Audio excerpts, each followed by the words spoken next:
او د اشک شاه باچا نوسې بلکې دوه نوسي فواد شاه باچا او جواد شاه باچا مونږ د ډاکټر عبدالرؤف خان کور ته دلته کې راغلي یو په راحتاباد کې. ډاکټر عبدالرؤف خان چې کوم دی نو دا د ښه خان چې محمد اسرار خان دی او د خدای خدمتګار و یو ډېر لوی نوم دی هغه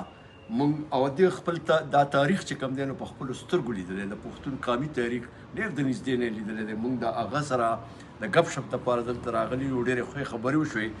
محمد اسرار خان هغه سړی دی چې کله باچا خان بابا خدای خدمتګار تحریک جوړ کړو نو هغه وی چې د خلکو له ټریننګ ورکول پکار دي دی لا یو تربیت ورکول پکار دي. نو هغه تربیت دپاره هغه وی چې زموږ یو مرکز پکار دی او په سردریاب کې هغې چې کوم دی نو مرکز دپاره ځای خوښ کړ او بیا ډېرو کسانو باچا خان ته پیشکش وکړ چې زه ځمکه در کومه زه ځمکه در کومه خو ښه خان چې کوم دی نو هغه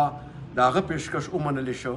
او محمد اسرار خان چې کوم دی نو ډېره څومره ځمکه ورکړې دا تقریبا څه چې 80 وه دې کې څه د هغه خپله وه څه چې کوم دی د سخرې وه نو اتیا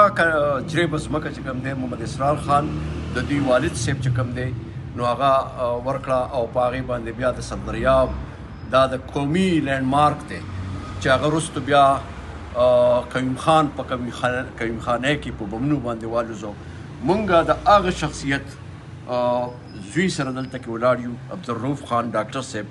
او ډېرې ښکلې خبرې وشوې او دا سلسلې به انشاءالله زموږ دغه شان جاري انشاءالله.